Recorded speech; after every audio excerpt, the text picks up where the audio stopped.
ça va?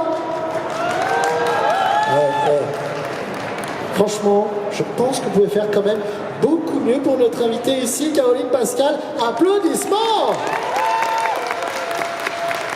Merci. Caroline, tu es en train de fouler le siège où était posée Alyssa Milano. Mais je le sens. Tu vois? Je Alors, le sens. c'est bizarre parce que je le sens peut-être sur le mien aussi. C'est peut-être le mien finalement en fait. Merde. Ah mince, tu vois, on échange, il n'y a pas de problème. Caroline, c'est un plaisir de t'avoir sur cette scène de Paris Manga.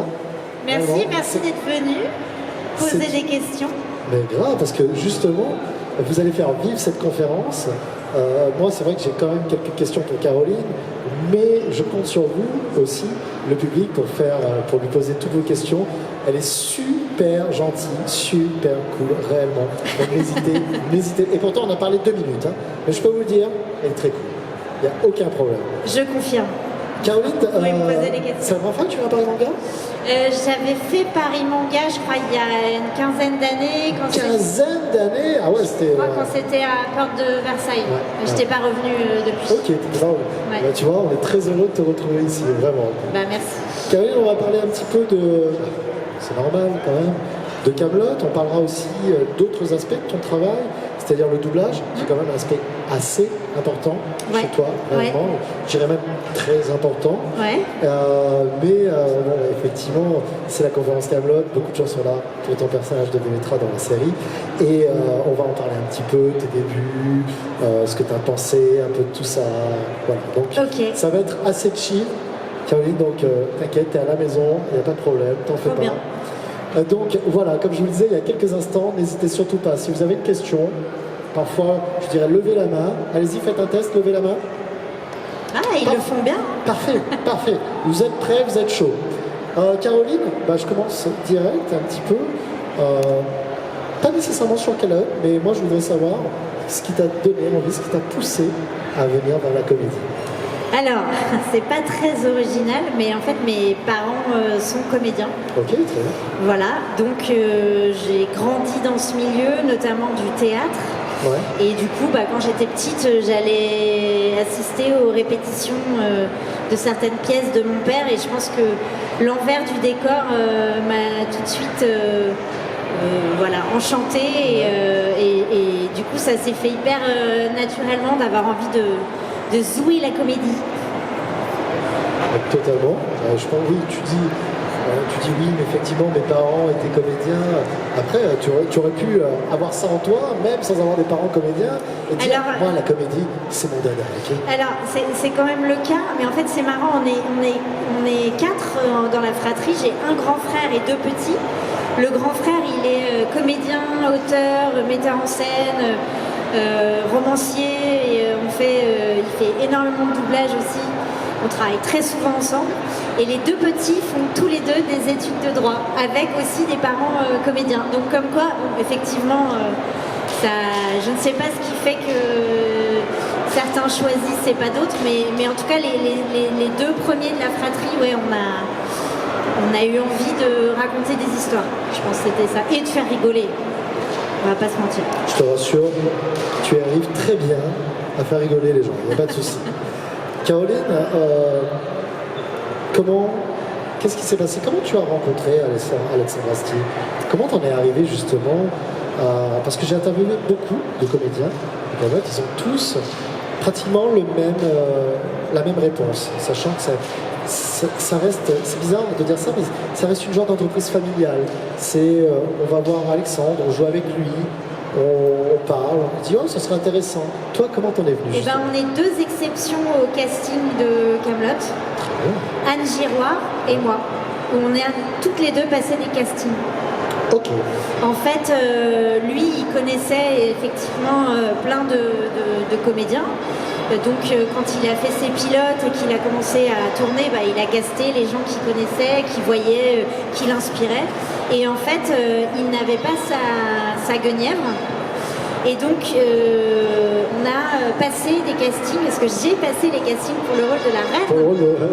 Pas du tout pour le rôle de Demetra. Personne n'a passé de casting d'ailleurs pour le rôle de Demetra. En fait, pour les pilotes, il a cherché sa guenièvre. Ouais. Il a donc ont choisi Anne. Et moi, j'ai eu un coup de fil et je n'ai pas rencontré Alexandre le jour du casting, c'était le prod qui était là, qui me donnait la réplique. Et en fait, ils ont appelé mon agent en disant elle est super, mais on a pris quelqu'un d'autre, en revanche, on la rappellera. Et vous êtes formidable, on vous rappellera. On me l'a dit plein de fois et on ne me rappelle pas. Sauf que là, c'était vrai. Ils m'ont rappelé, ils ont dû faire le temps de faire les pilotes, que les pilotes convainquent la chaîne, etc. Ils ont dû finalement me rappeler 3-4 mois après pour dire en fait, il y a le rôle de Démétra, la maîtresse, et on aimerait bien que ce soit toi. Et du coup, moi, j'ai dit ok, super, c'est quand le casting? Ah non, ah bon, d'accord. Et du coup, comme je n'avais à ce stade-là toujours pas rencontré Alexandre et que toutes les scènes étaient dans un lit ou dans une baignoire, il m'a dit peut-être ce serait bien que tu passes sur le tournage et qu'on se rencontre avant, histoire que ce soit pas la méga gênance. Voilà. Oui, c'est effectivement, c'est un petit peu mieux. Oui, voilà. Donc moi, je suis arrivée par le casting et on s'est rencontrés. Je suis allée sur le plateau de tournage avant pour pouvoir parler du personnage, et puis qui me drive aussi parce que tous ses amis avaient l'habitude de travailler avec lui, donc connaissaient la musique de ses textes. Oui, c'est ce que je te disais il y a quelques instants. On est dans quelque chose qui était assez familial. C'est vrai qu'il le connaissait en amont et autres. Toi, tu es vraiment l'exception qui confirme là. Avec Anne. Ouais. Ok. Est-ce qu'il y a une question? Si je me trompe pas, il me semble que Anne c'est pareil.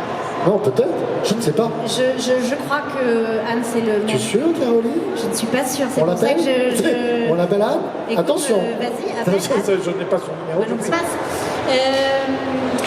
Ça se passe bien. Merci. Une journée de tournage, en fait, on est... donc la production s'arrange pour coller souvent des scènes ensemble par décor et par regroupement de comédiens pour essayer pour l'histoire de planning et tout. Donc en fait on est convoqué. Généralement on est convoqué 1h30 avant le PAT. Ce qu'on appelle le PAT, c'est le prêt à tourner. Donc 1h30, 1h30 c'est le temps de s'habiller avec le costume, d'être maquillé, coiffé. Donc en l'occurrence sur Kaamelott, il y avait pas mal de taf sur les cheveux. Parce qu'on me bouclait et que j'avais les cheveux jusqu'aux fesses, donc ça prenait pas mal de temps. Et puis après, on tourne toute la journée, on a une mini pause le midi. Et ça s'enchaîne. Et parfois on finissait tard parce qu'il y avait du retard. Parce que ils voulaient faire les choses bien en termes de lumière, donc c'était assez dense comme tournage. Voilà, donc c'est des grosses journées, et en l'occurrence ça dépend des tournages, mais sur Kaamelott, sur la première saison on avait nos textes en avance, et à partir de la saison 2 on avait les textes le matin au maquillage. Donc on était très speed pour apprendre les textes le matin, fallait être très concentré, pas se planter, et parce que c'est pas hyper confort, c'est plus confort d'avoir son texte bien en amont. Pour le préparer. On apprend les textes généralement une bonne semaine avant. L'idée de la mémoire, c'est qu'on apprend une première fois puis on oublie, donc on réapprend. Et là, ça commence à s'ancrer. Donc il faut vraiment plusieurs jours avant pour être sûr de digérer. Ce qui fait que quand on apprend le matin ou juste avant de passer un casting, par exemple, c'est de la mémoire immédiate, c'est un petit peu difficile parce que on est plus concentré sur le texte que sur le jeu. Donc voilà, en gros, il y a eu deux phases différentes sur Kaamelott. Je ne sais pas si j'ai bien répondu à la question. Tu as très bien répondu à la question. Ça te va? Parfait. Comment ça s'est passé, Caroline, ta première rencontre avec Alexandre? C'est quelqu'un que tu connaissais déjà le travail d'Alexandre Astier? Pas du tout. D'accord. Première rencontre alors. La première rencontre, c'est quand je suis venue sur le plateau pour le rencontrer. Ce qui était rigolo en fait, c'est que c'était pas fait exprès, parce que lui venant de Lyon, il avait pris évidemment plein de gens de son... Mais comme moi, quand j'ai monté ma compagnie, je veux dire, on décide de travailler avec des gens qu'on aime, des gens qu'on connaît. Enfin, c'est tout l'intérêt de faire ses propres projets, c'est de bosser avec les copains. Donc c'est ce qu'il avait fait. Et en fait, ce qui est rigolo, c'est que ça n'était pas fait exprès, mais il se trouve que je suis aussi de Lyon. Que mes parents étant comédiens et de la même génération que ses parents, en fait ils se connaissaient de nom, c'est petit Lyon, et donc le milieu du théâtre est petit, Donc voilà, il a rigolé en disant mais c'est improbable, si j'avais voulu le faire exprès, j'aurais pas fait mieux quoi. C'est-à-dire que une des seules personnes qui choisit sur casting, il prend une lyonnaise. Enfin, c'est un peu improbable. Et ça s'est passé de manière très naturelle. Le premier message qu'il m'a laissé justement pour me dire ça serait peut-être bien qu'on se rencontre avant de se retrouver dans un lit alors qu'on se connaît pas. En fait, j'ai entendu le message, j'ai l'impression que c'était un pote qui me laissait un message. C'était très familier en fait. Voilà. Et après, assez rapidement, on a commencé à tourner. On a eu sur la première saison uniquement quelques phases de lecture avec une partie de l'équipe, ce qui était plutôt chouette parce que après je croisais assez peu les autres comédiens, vu que les séquences étaient très distinctes, quoi. J'ai pas beaucoup travaillé avec d'autres comédiens, donc les lectures étaient chouettes parce qu'on lisait tous les textes, on entendait les autres, et ça permettait d'entendre un peu cette fameuse musique qu'il aime lui avoir dans le jeu, donc c'était un peu nourrissant, notamment pour moi qui débarquais et qui était quand même un petit peu timide d'arriver au milieu de tous ces gens qui se connaissent et qui travaillent ensemble. Voilà, ça mettait bien dans le bain. On sait que quand on travaille avec Alexandre, c'est assez carré. Est-ce que toi, avec ton personnage, tu as pu pas aller à l'improvisation, mais un peu donner de toi dans ce personnage? Comment ça s'est passé? Ça s'est passé que justement, j'étais d'autant plus intimidée par le fait d'arriver dans une équipe qui se connaît. Et le mot d'ordre, c'était la musique, le texte, ne pas jouer, voilà, n'en fais pas trop. Bon, après, j'ai vu Caradoc, je me suis dit qu'il s'était un petit peu foutu de ma gueule sur le n'en fais pas trop. Bon, mais en tout cas, voilà, et du coup, comme il y avait ce truc du texte, de la musique, puis son texte, il est très efficace. Si on commence à rajouter des béquilles, des petits mots, ça affaiblit c'est moins percutant. Donc en fait, non, ça laissait pas tellement place à l'improvisation déjà en termes de texte. Et puis moi, j'étais pas assez en confiance. C'est-à-dire qu'aujourd'hui, je retournerais sur Kaamelott à mon grand âge, n'est-ce pas, et en ayant fait beaucoup de comédies après, j'ai joué beaucoup justement avec ma compagnie, avec mon frère, on a joué beaucoup au Théâtre des Blancs Manteaux. Là aujourd'hui, je serais plus à l'aise pour proposer des choses. Je me dirais, en fait, je propose et puis il fait ce qu'il veut, il coupera au montage, il me dirigera. Mais à l'époque, j'osais moins. Je voulais juste faire la bonne élève et respecter le texte et ce qu'on me disait. Après, je vais pas dire que j'improvisais du texte, mais par contre, j'étais plus force de proposition en termes de jeu au fur et à mesure des saisons. Mais je crois pas qu'il y avait 50 000 comédiens qui improvisaient à part son frère. Parce que j'ai tourné avec lui, donc j'ai vu qu'il proposait des choses et Alexandre faisait le tri. Mais voilà, je pense qu'il y a quelques comédiens qui pouvaient improviser, mais tout le monde n'avait pas le droit. Qu'est-ce que tu penses de l'évolution de ton personnage justement dans la série tout au long des livres? Ce que je pense de l'évolution du personnage, c'était plutôt chouette parce que ça permettait d'avoir des choses différentes à jouer. Donc ça, c'était sympa. J'ai bien aimé finir en souillonne au fond des bois. Et non, ce qui est rigolo surtout, c'est que en vieillissant, j'ai compris des trucs que m'avait dit Alexandre à l'époque que je ne comprenais pas à l'époque. Comme je ne comprenais pas, vous allez rigoler, peut-être vous foutre un peu de ma gueule. C'est pas grave. C'est pas du tout le truc de la maison, je te le dirais. Donc, quand je suis arrivée sur la série, la première saison, j'ai 22 ans. Okay. Voilà. Et Alexandre m'explique que mon personnage, en fait, est sincère et ambitieuse. Un truc dans ce goût-là. Ambitieuse, presque vénale. Et moi, j'ai complètement bugué. Dans ma tête, c'est blanc ou noir, c'est gentil et méchant. On ne peut pas être sincère et vénale. Ça n'est pas possible. Ou sincère et ambitieuse. Et vraiment, je ne sais pas comment du tout je vais jouer ça, puisque je ne comprends pas ce qu'il me demande. Et puis, il n'y avait pas le temps, on était trop nombreux, on ne pouvait pas faire une disserte philosophique sur ça, quoi. Sincère et vénale. C'est ça. Et en fait, maintenant, à mon âge avec un regard presque... alors c'est mon regard, mon prisme à moi, hein, si à ce moment on lui poserait la question, il dirait pas ça du tout, mais je crois que j'ai compris le personnage avec presque un aspect féministe qui était que c'est une nana, et ça il me l'avait expliqué, c'est un personnage qui n'a pas d'argent, qui voit une opportunité en devenant la maîtresse du roi Arthur de sortir de sa campagne et de ne pas élever ses chèvres. Et que du coup, bah oui, c'est un côté calculateur, ambitieux, on va dire, et justement un peu vénal. Et en même temps, il n'y avait pas d'autre choix. En tant que femme, à ce moment-là, on ne s'en sort pas autre que via un mariage, enfin voilà.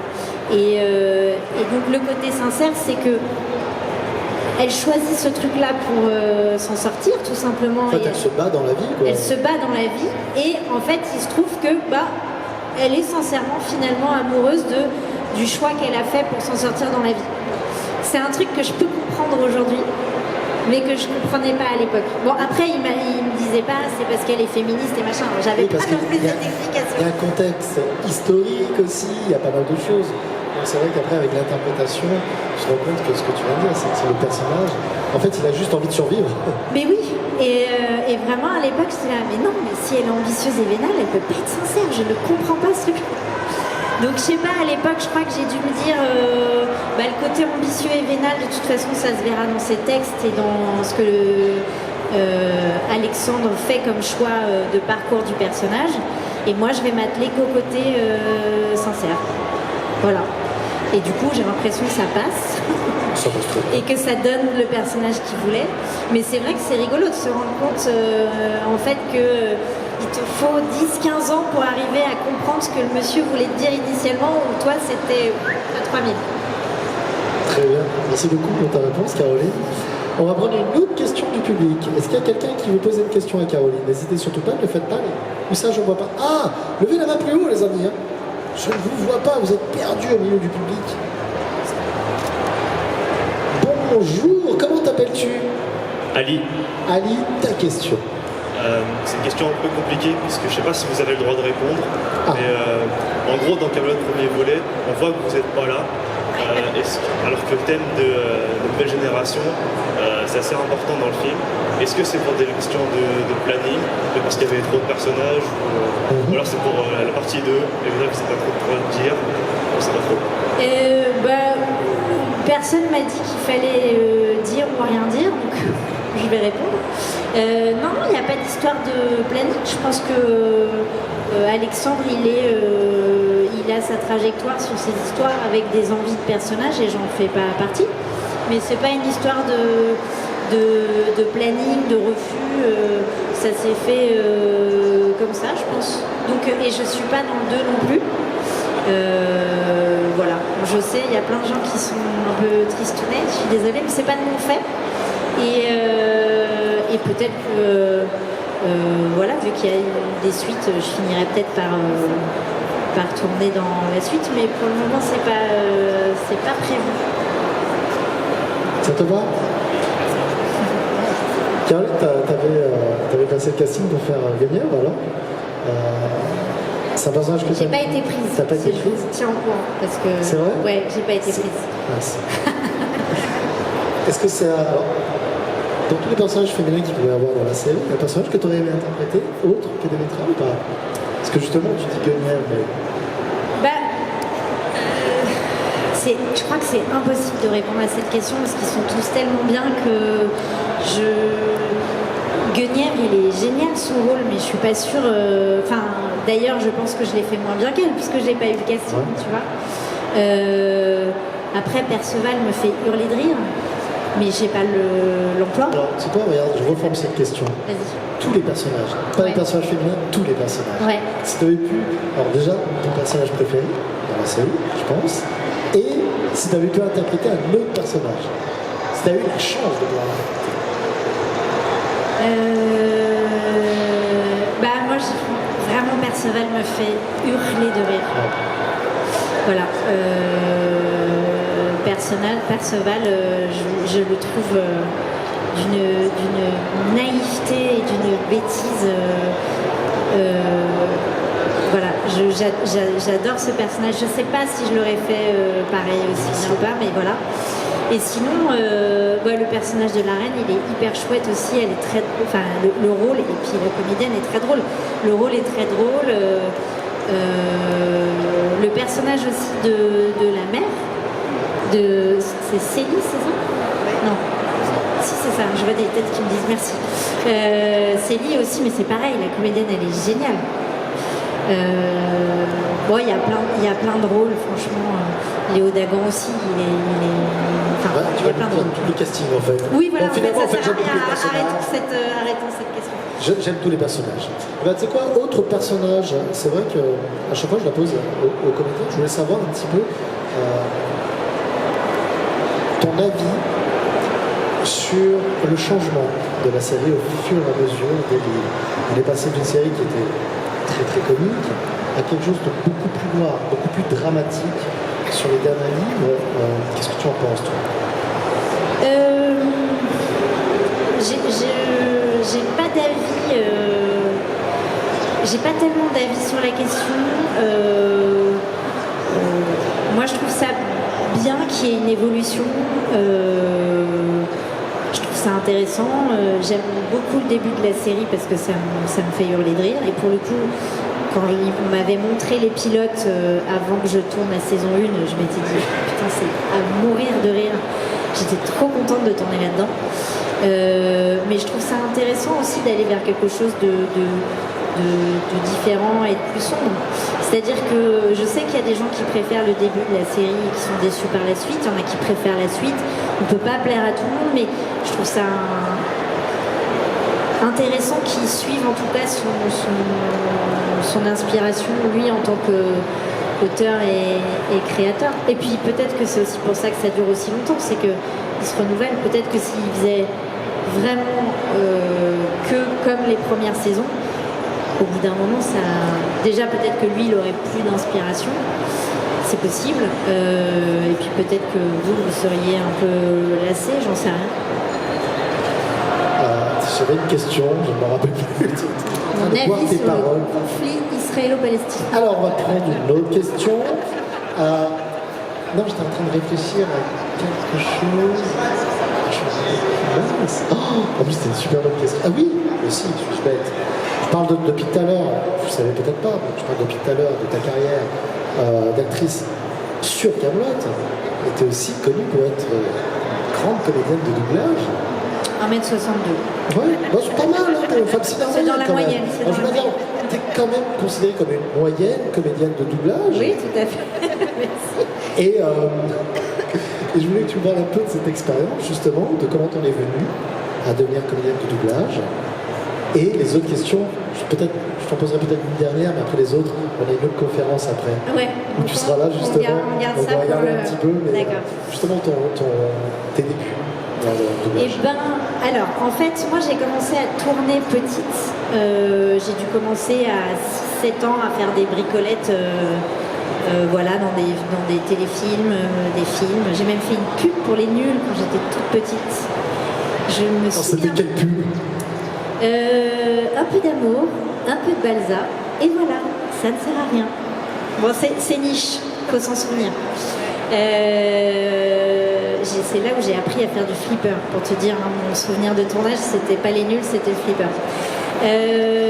J'ai commencé à tourner assez petite. En parallèle, mon frère, il jouait Le Petit Prince au théâtre. Et en fait, c'était l'époque où, dans le doublage, ils en avaient un peu marre d'avoir des femmes qui font des voix d'enfants. Voilà, et donc probablement dans les années 90. Et donc ils ont commencé à faire des castings pour tous les enfants qui étaient aux enfants du spectacle, qui tournaient, qui jouaient au théâtre. Et donc mon frère a commencé à passer des essais. Il a été pris, il a commencé à faire du doublage. Et puis après, t'as une petite sœur? Ah, elle tourne? Ah dis donc, il faut qu'on lui fasse faire des essais. Et puis du coup j'ai commencé à faire un petit peu de doublage par-ci par-là, ponctuellement. J'étais trop fan quand j'étais petite. J'ai doublé dans le Robin des Bois avec Kevin Costner. J'avais je crois 8 ans, 9 ans, je sais plus. Donc voilà, j'ai fait des petites bricolettes et puis du coup j'ai commencé à en faire un peu plus à partir du collège sur un dessin animé qui s'appelait Le Bus Magique. Ah, j'ai entendu des oui. C'était trop sympa ce dessin animé.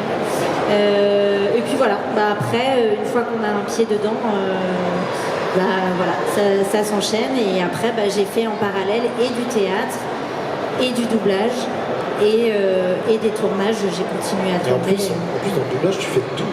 Ça veut dire que tu as fait du cinéma, tu as fait de l'anime, tu fais même du jeu vidéo. Tu fais vraiment de tout en doublage.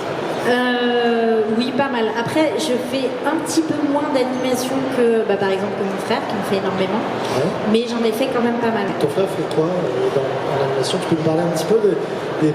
Oh là là, Je suis pas trop capable de... J'ai vu sa bande démo, c'est bluffant. C'est-à-dire que c'est mon propre frère et je vois tous les persos qu'il fait et je me dis, il y a plein de trucs où je le reconnais pas. Comment il s'appelle ton frère? Benjamin Pascal. Benjamin Pascal. Ouais. On va regarder ça. On va aller sur Mais Wikipédia. c'est vrai que sur les animés, je suis pas très forte. Même moi, des fois, on me dit, t'as fait ça dans ça. Ok, peut-être. Après, je me suis permis quand même de regarder tout ce que tu avais fait en tant que voix, dans le doublage. Tu as fait énormément. Je me souviens plus des trucs longs, tu vois, quand c'est des séries ou c'est des rôles qui reviennent. Et puis voilà, Scooby-Doo, ça fait 20 ans que je fais Scooby-Doo. Je fais Vera. Donc du coup, forcément, ça je m'en souviens quand même. 20 ans de Vera, c'est bien précis dans ma tête quand même. Eh bien Caroline, c'est quoi? Je vais rester là-dessus parce que tout à l'heure je te poserai d'autres questions avec tous les autres comédiens qui sont présents. Ouais. Parce qu'il y aura une petite vidéo qu'on va mettre par rapport à Touche pas à ma VF. Ouais. Je sais que le travail de comédien de doublage est très impacté en ce moment. J'en profite pour le dire quand même pour ceux qui ne viendraient pas à la conférence sur le doublage. En fait, on est là vraiment en péril par rapport aux IA parce qu'ils veulent nous remplacer en fait par des voix synthétiques d'IA. Mais voilà, c'est les comédiens de doublage, c'est les musiciens, c'est les auteurs, c'est les graphistes, c'est un peu tout le monde au niveau artistique. Ça va être les scénaristes, enfin voilà. Donc renseignez-vous et suivez-nous si vous voulez bien. On a une pétition qui s'appelle Touche pas ma VF et on a besoin d'avoir le plus possible de gens derrière nous. Ce qu'on essaye de faire, c'est de légiférer en fait pour faire en sorte que qu'on ne soit pas remplacé par des machines en fait tout simplement. Donc on a bien besoin de votre soutien et de votre aide. Tout à l'heure, on passera la vidéo, on en parlera. Et comme ça, il y aura, je pense qu'on va un peu plus en parler parce qu'il y a eu des avancées qui sont pas top quand même ces derniers jours. Ça y est, Et notamment avec Amazon Prime et tout, donc on en parlera. Et voilà. En tout cas, merci Caroline, on peut l'applaudir s'il vous plaît. Ah, il y avait une question. Hop, let's go. Non, merci Caroline, mais on va prendre une autre question. Allez, c'est parti. Alors, question de madame. Et il y avait une autre question à côté, c'est ça j'ai vu là. Ok, très bien. Bonjour, j'ai 2 questions, j'ai le droit de les poser. Vas-y. Tu en demandes beaucoup. Et vas-y. C'est par rapport au doublage, je voulais savoir le personnage que vous avez préféré le plus doubler. Et ma deuxième question, savoir le personnage ou l'acteur que vous auriez aimé doubler. Ah, c'est super intéressant. Le personnage que j'ai le plus aimé, alors il y en a plein, mais je crois que l'immense coup de cœur, c'est la Mother dans j'arrive jamais à prononcer ce titre. How I Met Your Mother. Voilà, parce que j'adorais cette série, je la suivais et en fait quand la DA m'a appelé pour me dire, là j'ai halluciné, j'ai crié dans mon salon. Et en fait je trouve la comédienne incroyable et en termes d'énergie j'ai l'impression que si j'avais dû le tourner, je l'aurais fait comme elle. Donc c'était vraiment une rencontre, voilà, c'est un de mes personnages préférés sans aucun doute. Et après un autre personnage que j'aurais aimé doubler, c'est pas un personnage, c'est une comédienne, mais en même temps la meuf qui l'a fait est géniale et voilà, mais Julia Roberts, les copains. Céline Monsara. Céline Monsara, extraordinaire. Effectivement, Julia Roberts, ouais, ça aurait été. Je pourrais pas lui piquer, puis en plus je corresponds pas, etc. Mais bon, comédienne extraordinaire. Il y a un affect avec la comédienne aussi peut-être. Ouais, elle est géniale quoi. Okay. En toute simplicité, la dame. Ça te va? Très bien. On avait une autre question de madame juste là. Et bonjour. Bonjour. Alors moi je voulais savoir quel était ton meilleur souvenir sur Kaamelott et le pire s'il y en a un. Meilleur souvenir, mais il y a eu beaucoup de fou rire. Donc c'est difficile de choisir. Je pense l'épisode avec les œufs durs et les concombres. Ça a été très dur. Je suis pas sûre qu'on ait réussi. Limite, je crois qu'on a fait phrase par phrase tellement on n'y arrivait pas. Mais voilà, sinon il y en a vraiment plein des fous rires. Le plus mauvais souvenir, c'est pas que c'est un mauvais souvenir, mais c'est qu'il y avait beaucoup de pression sur l'épisode de Ferme ta gueule avec le bouquetin. Parce qu'en fait, on avait un bouquetin qui devait téter. Donc on avait un nombre de prises très limité parce qu'une fois qu'il avait tété son biberon, bah, c'était fini. Et je rappelle donc que j'avais les textes 3 secondes avant. Donc là, il y a quand même un truc de... D'accord, donc si je me croque sur le texte, machin, on ne peut pas se refaire. Donc c'est pas que c'était un très mauvais souvenir, mais c'est qu'on était hyper tracker, et Alexandre et moi, sur le fait, ça, et le fait que ce petit animal très très mignon donnait des coups et faisait un bruit d'enfer. Et pareil, il n'y a pas de répète, hein. C'est-à-dire qu'on y va, ça tourne, on donne le biberon, et là on a une bestiole qui fait ça, et qui fait hyper fort. Donc là, en fait, automatiquement avec Alexandre, on commence à monter la voix pour passer par-dessus le boutin. On essaye d'esquiver un peu les petits coups de sabot, tout en ayant la trouille de pas trop se planter sur le texte. Donc c'est pas que c'était un mauvais souvenir, mais que c'était particulièrement difficile comme épisode. Mais sinon, après, il y a tellement de fou rire sur cette série. On avait une autre question. Tu avais une autre question? J'avais vu une petite main là-bas. Ah oui, le jeune homme là-bas. Je suis désolé, je te fais courir. Elle était plus proche.